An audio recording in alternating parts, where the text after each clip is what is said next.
Le suspense a pris fin assez tôt dans la nuit. La motion A, la motion défendue par Jean-Christophe Cambadélis, a emporté la majorité absolue des suffrages des militants socialistes, enfin de ceux qui avaient voté. On va voir ça avec vous, Luc Carvounas. Bonjour, vous êtes sénateur PS du Val-de-Marne et porte-parole de campagne pour Claude Barthelone. Directeur de la campagne. Directeur de la campagne, pardon. On y viendra dans un instant. Vous avez voté la motion A, bien sûr, parce que vous êtes dans la ligne. Je comptais dans les signataires de la motion A, bien sûr que je l'ai voté. Ma section Alfortville l'a voté à 88%. Ma fédération. Ça c'est une section qui est tenue. Et c'est une section qui a certaines valeurs, oui, de fidélité et de soutien à l'exécutif. Et puis le Val-de-Marne, comme la France, les fédérations nationales, nous avons aujourd'hui un peu plus. On attend le recollement, il se produira aujourd'hui à 14h. On sera autour de 60%. Donc c'est à la fois de la part des militants la volonté de dire que nous allons réussir la fin de ce quinquennat ensemble derrière François Hollande et Manuel Valls. Et cela donne un socle fort et stable pour Jean-Christophe Cambadélis. Donc les choses maintenant sont claires. Combien de votants? Un peu plus de 50%. Donc c'est plus d'un militant. Ça c'est votre score. Combien de votants, combien de militants sont allés voter? 70 000 sur les 130 000. Donc, et donc, si vous avez 60%, ça veut dire qu'il y a quoi? 40 000 personnes qui ont voté? Oui, ce qui est très, très, très important. Vous trouvez que c'est beaucoup? Oui, parce qu'on oublie une chose. Les chiffres, on leur fait dire ce qu'on veut. Hein. C'est pour ça que je vous pose la question. Dites ce que vous voulez de ces chiffres. Moi, ce que j'aime regarder, surtout les faits et les périodes. La réalité, c'est que nous sommes aujourd'hui, après 3 ans d'exercice du pouvoir, nous avons vécu des déboires électoraux.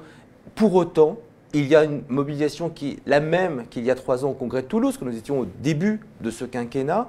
Et aujourd'hui, les socialistes sont majoritairement et clairement derrière François Hollande et Manuel Valls. Et toutes les petites musiques de ceux qui sont désormais la minorité. Il y a une majorité, elle est claire, on la voit, et il y a une minorité. Et ces petites musiques doivent se taire? Non, le débat, il doit se faire au Bureau national, dans les instances du Parti socialiste. Les tribunes publiques, c'est terminé. Aujourd'hui, donc ils doivent se taire. Donc ils doivent se taire publiquement, non, je veux dire. Militants ont vous en avez assez de les entendre à la radio, à la télévision, dans les journaux? Ce que j'entends, c'est que Christian Paul et ses amis ont, en 3 ans, malgré tout ce qu'ils ont dit, reculé. Pourquoi ils ont reculé? Parce que leur texte obtient, le texte de l'aile gauche, obtient le même résultat qu'il y a 3 ans. La petite différence, c'est que cette fois-ci, ils sont avec aussi Benoît Hamon et Arnaud Montebourg qui, il y a 3 ans, étaient avec nous dans la majorité. Donc ça veut dire qu'ils sont plus nombreux pour faire un score équivalent? Ils sont plus nombreux, donc vous devez être avec un meilleur score. Donc on ne va pas rentrer dans la cuisine électorale parce que c'est quand même assez compliqué. Non, c'est important. Ils ont reculé, c'est très important. D'accord, ils ont reculé. C'est un vrai signal. Et vous? Parce que, au fond, cette motion A, il y a, j'allais dire tout le monde, les éléphants, les grands ténors du parti, et vous avez reculé aussi. Ah bon? Vous faites 60%, semble-t-il 60%, c'est-à-dire au fond moins qu'il y a quelques années. On aurait fait 52, 53%. Là, on nous aurait dit, et vous à juste titre, dès ce matin, mais alors ça veut dire que près d'un militant sur 2 est en défiance vis-à-vis du gouvernement. On voit quoi aujourd'hui?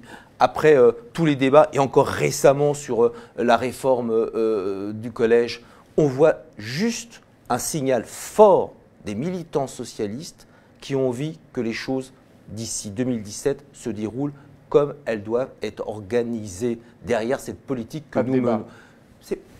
On est en plein dans les débats. Non, mais là, c'est fini. On est en plein dans les débats. Mais bien sûr que non. Moi, j'ai toujours été, je l'ai déjà dit sur ce plateau, pour les débats. Mais il y a des endroits pour ça. Et il faut aussi reconnaître sa défaite. Il faut juste... ce qu'on entend ce matin, c'est qu'effectivement, ceux qui ont perdu ont du mal à le reconnaître sa défaite. Qu'est-ce qui fait que vous avez voté pour cette motion? Non pas le fait que vous deviez soutenir le gouvernement, que vous êtes proche de Manuel Valls et que vous pensez... Non. Quelle est la disposition ou la série de dispositions, l'orientation qui fait que vous avez voté pour celle-là en conscience? D'abord, très simplement, le soutien que je porte, puisque nous sommes sur un vote interne à Jean-Christophe Cambadélis, je suis membre de sa direction nationale. Et ensuite, mon soutien, je suis dans cette majorité présidentielle gouvernementale, à la politique que nous menons. Nous sommes des sociaux-démocrates, fiers de l'assumer. Et ce texte, ce n'est pas un texte fourre-tout. Ce texte, il dit quoi? Il y a un peu à boire et à manger, on trouve des choses un peu... Tenez, prenons tous les textes, on pourra dire qu'il y a à boire et à manger. Prenons un exemple. Dans ce texte, il y a ce qui a surpris un certain nombre de gens, il y a l'arrivée un peu tardive d'une disposition qui est, en gros, Il reste 15 milliards du CICE, J'allais vous en parler. CICE qui ne sont pas distribués. On va faire un inventaire et si ça n'a pas été bien utilisé avant, on les affecte à autre chose. Est-ce que c'est quelque chose qui... Heureusement. Ah bon? Mais non, mais heureusement. Non, mais c'est là justement où vous dites qu'il n'y a pas de débat. Il y avait pourtant un engagement? Non, mais au contraire, c'est parce qu'il y a eu des débats dans les groupes au Parlement socialiste, à l'Assemblée et au Sénat, au Parti socialiste autour de Jean-Christophe Cambadélis, que ce texte n'est pas un texte fourre-tout. Vous le dites vis-à-vis du CICE. On a un droit de regard et d'analyse de ce qui est fait et de ce qui doit être terminé. Ça veut dire que les chefs d'entreprise aujourd'hui doivent se dire que ces fameux 40 milliards qui ont été promis au moment du CICE ne sont pas assurés, ne sont plus assurés. D'abord, ce n'est pas une promesse. Nous avions, et nous avons toujours, avec les grandes entreprises, un contrat en responsabilité, ensemble, à la fois pour les accompagner et eux pour accompagner la relance pour l'emploi et l'économie de notre pays. Ouais. Nous sommes dans ce travail sérieusement en synergie. Vous êtes aussi le directeur de campagne de Claude Barthelone. Claude Barthelone qui s'est lancé dans la campagne pour les régionales en Ile-de-France et qui a coiffé au poteau Jean-Paul Huchon et Marie-Pierre de la Gontrie. Quel est son point fort? C'est qu'il connaît parfaitement l'Île-de-France. C'est un homme qui a toujours vécu en Seine-Saint-Denis. Il a été maire, il a été président du conseil général.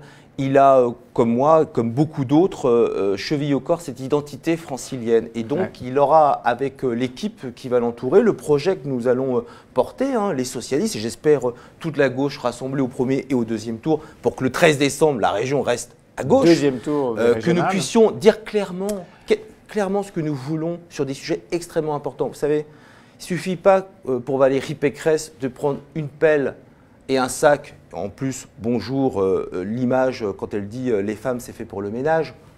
Bonjour, ce sur quoi elle travaille. Vous rentrez assez loin dans la campagne. Non, mais il ne suffit pas d'aller... Mais bien sûr, je vais vous demander son point faible. Mais son point faible, ce sera assez détracteur de les dire. Moi, je n'en vois pas. Moi, je vois qu'il a une dynamique. C'est pas justement ce fameux 9-3. Vous dites qu'il a. Mais ça veut dire quoi, le 9-3 ? Il a été président il a dirigé ce département. Il est un homme de la Seine-Saint-Denis. Évidemment, on voit poindre à droite cette petite musique. Si vous voulez que l'Île-de-France devienne la Seine-Saint-Denis, votez Barthelone. Oui, moi ce que je vois dans la campagne qu'est en train de mener l'UMP, les Républicains, je ne sais plus comment ils vont s'appeler in fine, mais en tous les cas ce que fait Valérie Pécresse, c'est de cliver. C'est comme le fait la droite en général. Il y a l'Île-de-France des riches, l'Île-de-France des pauvres, les grands déséquilibres tels qu'on les a connus il y a 17 ans en arrivant en responsabilité dans cette région.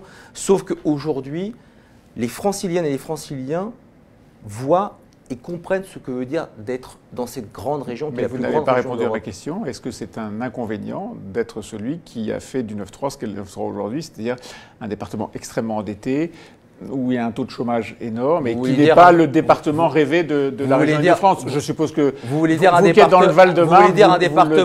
un département comme le Val-de-Marne qui réussit à avoir des grands sièges sociaux sur son territoire. C'est ça aussi l'ambition que l'on doit avoir pour la grande couronne, la petite couronne et pour Paris. Mais ça, ce sera le projet que l'on portera. Je vous parie que ce sera une belle campagne. Merci, Luc Carvon. Merci.